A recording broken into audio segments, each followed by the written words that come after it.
I'm just flesh and bone, but more importantly, I'm a soul. And that soul is accountable to one being. I mean, I've had an unbelievably blessed life.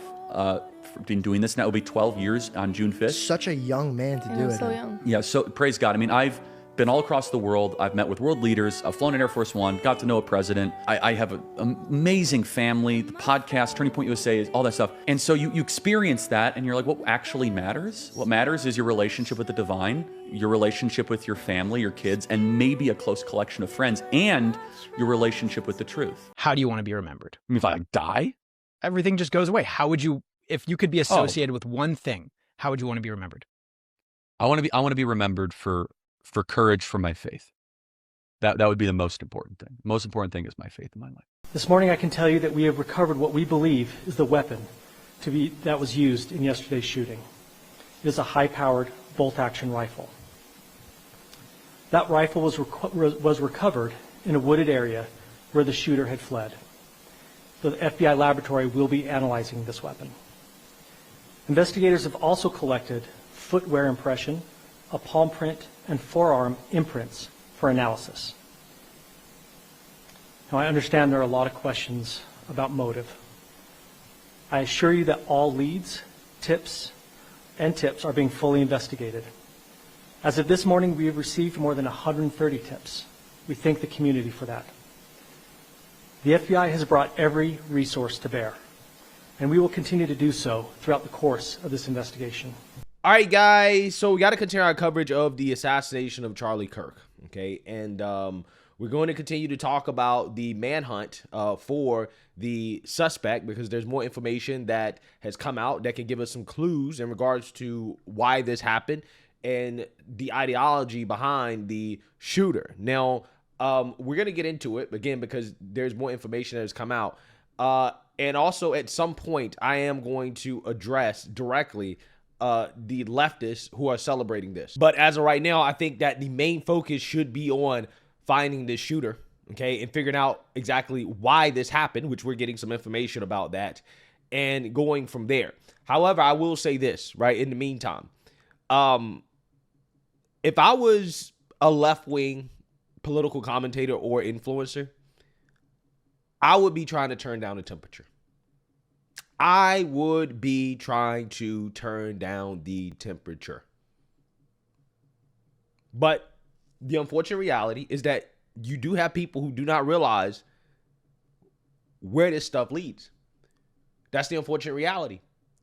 Again, I will go back to the assassination of the United CEO.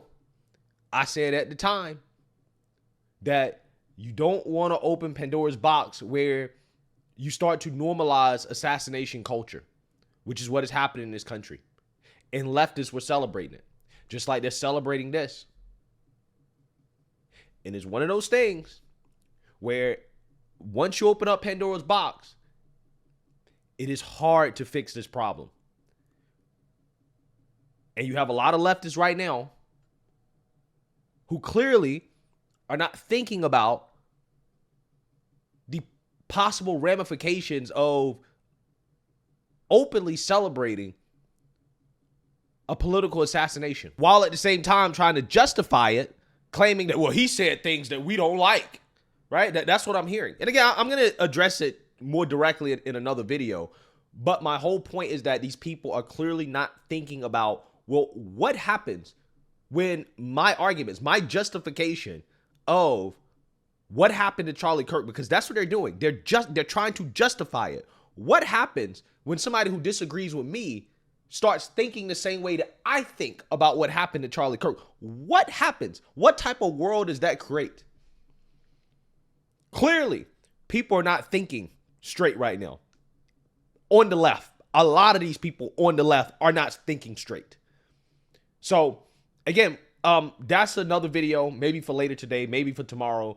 But right now, again, let's focus on the FBI manhunt because they had two persons of interest. They're calling them persons of interest now, not suspects, that they released. But apparently they have some information on the person they're actually after. And I want to go ahead and react to the FBI press conference that they had early this morning. So without further ado, let's go ahead and get into it. Just to recap yesterday's events, at around 12:20 p.m., political influencer Charlie Kirk was at Utah Valley University participating in a student-sponsored event with Turning Point USA. Charlie was shot at that event. He was transported to a local hospital where he later passed. Last night, his body was moved to the state office of the medical examiner.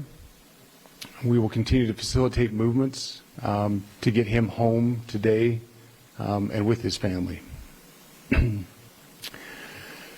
Yesterday, during the investigative process, we located a couple of persons of interest. We interviewed those individuals, and after releasing them and after clearing them of being suspects, they face scrutiny. They face threats. We asked the public to be patient with the investigative process. These individuals were not suspects. They were people of interest. We ask that you do not impose into those people and that investigative process. Yeah, man, I got questions about why were they persons of interest? Because, again, there were reports that at least one of the guys that they had detained said that he did it, right? Were they trying to serve as distractions, decoys? Which, again, it just blows my mind to think about the fact that there were people there as Charlie Kirk was bleeding out on stage that was celebrating. That's the crazy part about it. Like, that there were people there who thought that, oh, well, this is normal, this is fine, right? And who may or may not have been trying to obstruct, right? I actually believe, yeah, the first guy, the old guy that they detained, they actually charged him with obstruction. So he was trying to obstruct, which in and of itself is terrible. Absolutely terrible in real time. Now, again, they could have been a part of a larger operation. Again, this assassination seems more sophisticated than we previously thought. So, again, they could have been a part of it. I don't know. But, you know, again, I think there's a lot of questions about why these people were persons of interest in the first place. Don't deserve that harassment for being subject to that. I'd like to thank all the investigators that are involved in this. They have worked around the clock all day yesterday, through the night last night. Investigators from the State Bureau of Investigations, from county, from city agencies, the university, our federal partners with the FBI, the ATF, and many others. Those are just a few of the people that we have involved in this. I'd like to thank all of them for their strong work. Through all that work last night, we were able to make a few breakthroughs. We were able to track the movements of the shooter. Starting at 11:52 a.m., the subject arrived on campus, shortly away from campus. We have tracked his movements onto the campus, through the stairwells, up to the roof, across the roof to a shooting location. After the shooting, we were able to track his movements as he moved to the other side of the building, jumped off of the building, and fled off of the campus and into a neighborhood. Our investigators have worked through those neighborhoods, contacting anybody they can with doorbell cameras, witnesses, and have thoroughly worked through those communities, trying to identify any leads. We do have good video footage of this individual. We are not going to release that at this time. Yeah, so a lot of people are wondering, like, why is it that the FBI is not releasing more information? Well, it's because they are confident that they can get the person, right? They don't need the media's help. They don't want leads or any type of information that will throw them off or that will be a waste of time. So they're actually pretty confident. The fact that they're not asking for help from the public or anything like that, and they're not releasing any type of real description of the shooter or anything like that, outside the fact that apparently the shooter is college age. They're not saying the race. They're not saying the gender, as far as I know, which, again, is pretty interesting considering how people are assuming on X, specifically on Black Twitter, that the shooter was white, and they're essentially trying to make fun of Charlie Kirk, claiming that, you know, this was white on white violence or whatever. Again, that's part of the reason why I really don't want to make a dedicated video to the leftist response yet, because there's just so much nonsense and crazy stuff being said that it's probably better to wait until we get more information. That way it can be thoroughly addressed. But again, the rumors is that, well, Charlie Kirk got taken out by his own kind, right? This is what they're saying. He was so worried about black folks and he got taken out by his own people. And it's like, you don't know who did this. We have no clue who did this. Now, again, we all have clues about the ideology behind this. And we're going to get into it, but we don't know. And there are people who are already declaring that the suspect is white and saying stuff that is not based on any type of facts that we currently have. We're working through some technologies and some ways to identify this individual. If we are unsuccessful, we will reach out to you as the media and we will push that publicly to help us identify them. But we are confident in our abilities right now, and we would like to move forward in a manner that keeps everyone safe and moves this process appropriately. Yeah, I think that I'm pretty confident they're going to catch the guy or the individual, right? I'm pretty confident they're going to do that.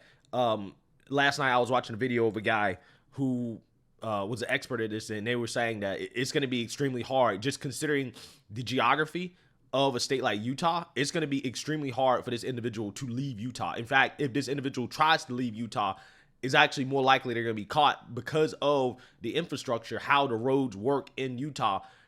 It's going to be really hard for this individual to get away. It's not really a matter of if, it's a matter of when, right? The FBI catches this individual, and I'm hoping that if they get him, they get the individual alive, right? That way we can actually get some real justice administrated on our terms rather than on their terms. So, from what the FBI is saying right now, again, I have confidence that they're eventually going to catch the guy at some point. Just based on everything that I've been reading and watching, it seems as if this individual will be caught sooner rather than later, hopefully. Last night I communicated with Erica. The family's devastated. As a commissioner of public safety, as a father, as a husband, I can only imagine what that family's going through. The heinous event that happened yesterday is not Utah. This is not what we're known for. Over the past several weeks, we've seen this state come together to help families in mourning, come together as a community to show what Utah is known for a state of character, of service, of camaraderie, of a neighboring feel. We will not stand for what happened yesterday. We are exhausting every lead. We have every officer invested in this, every investigator, every local agency. The outpouring of support from the law enforcement community has been astounding. We are investing everything we have into this, and we will catch this individual. Having walked through the crime scene, through the hallways of this school, through the classrooms, I can't imagine what the people on scene felt as well. A horrific event where some of them barricaded in classrooms, some of them ran in fear. Some of them celebrating as well too, unfortunately. So I think we get the gist of what the FBI is saying, what law enforcement is saying. Now, what I really want to talk about is the ammunition, okay, the weapon that was recovered of the suspect, and that is going to give us some insight. Is giving us some insight in regards to the motive behind this. So let's read here. Conservative political activist and author Charlie Kirk has died after being shot on stage during an event at Utah Valley University. He was going back and forth with a student about mass shootings involving transgender people when he was shot, according to the videos of the attack.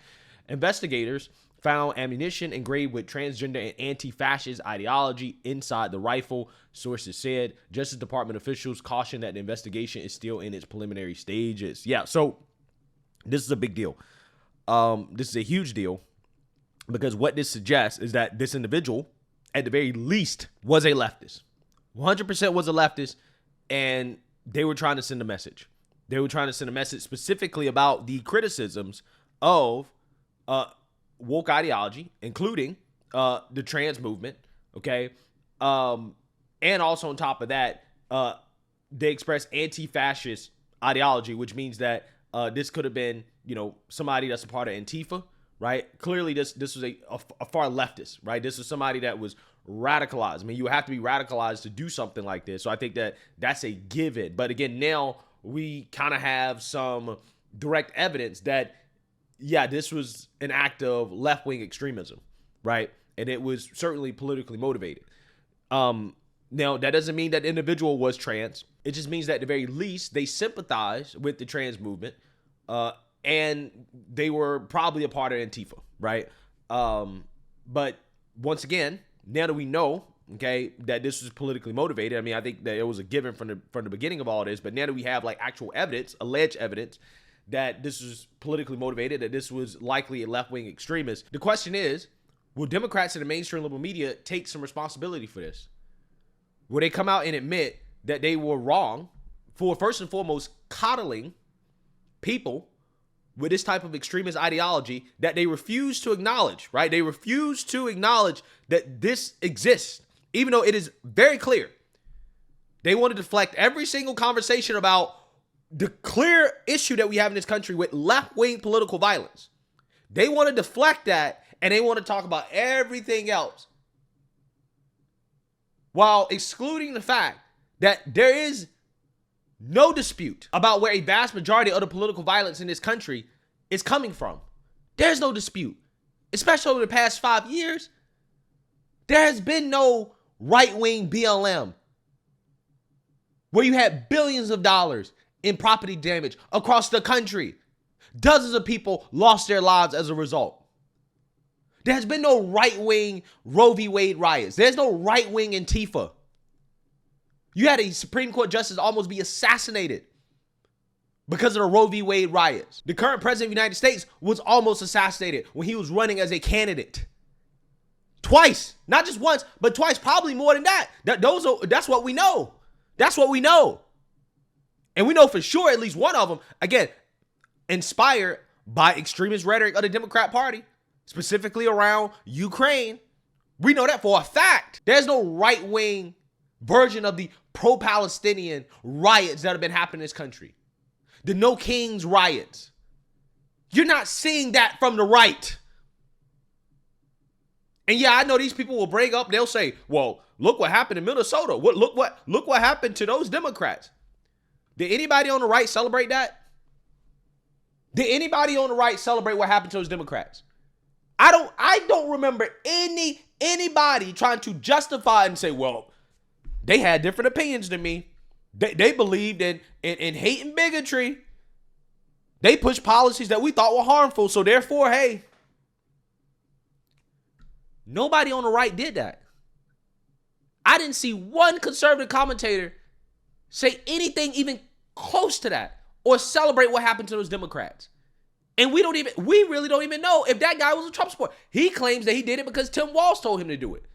So placing the blame on Trump and Trump supporters or MAGA ideology when we don't even have evidence that that was a part of that at all, it's just silly. In its desperation to deflect from what clearly is a problem in this country that these people, the liberal media and Democrats, refuse to address. The left side of they become way too radicalized. We have data showing. I mean, Charlie Kirk went over this. That's the crazy part. We have actual data showing that almost half of these individuals think that assassinations are okay. They think it will be justified because they believe that they're good people, that they're the good guys. Except the reality is that they're actually the people that they claim are the bad guys. If you're celebrating this, you are the bad guy. You're not the good guy in this story. You're not. But the problem is that Democrats have allowed these people to think that they're the good guys, to think that their actions are justified. And they've done that by going along with this hyperbolic rhetoric because they can't win in the battle of ideas, claiming Trump is Hitler. His supporters are Nazis, fascists.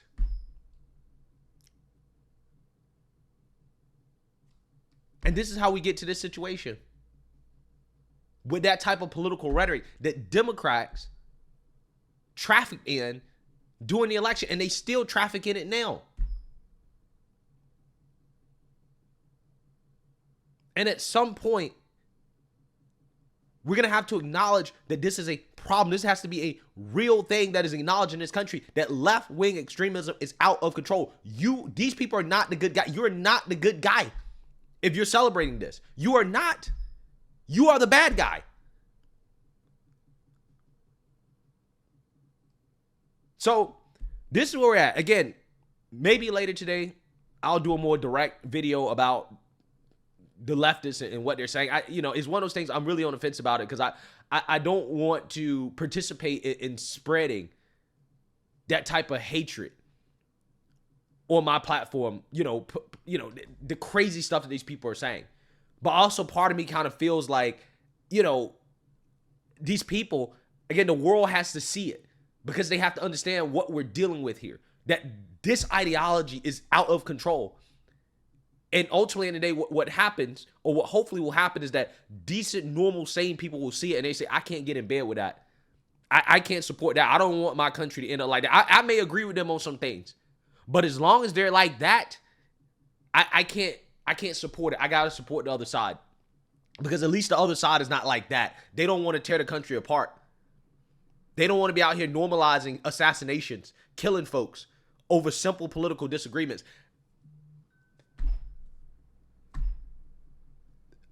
I'm hoping that is the outcome from all this, that sane people realize what we're dealing with.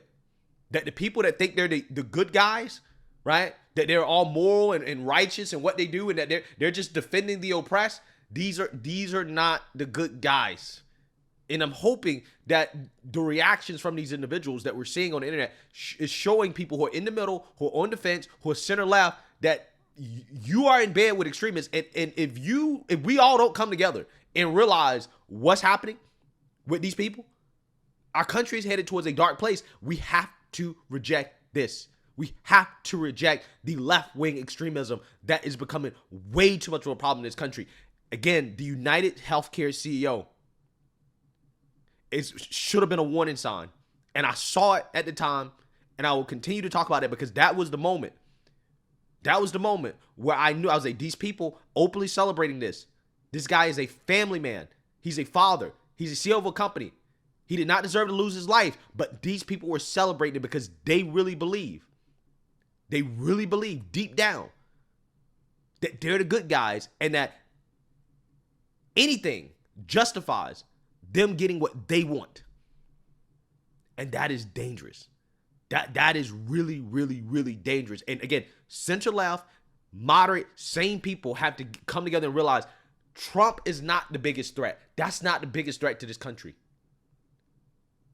It's these people who are so radicalized that they've now said it gloves off. It's okay to do whatever to get what we want.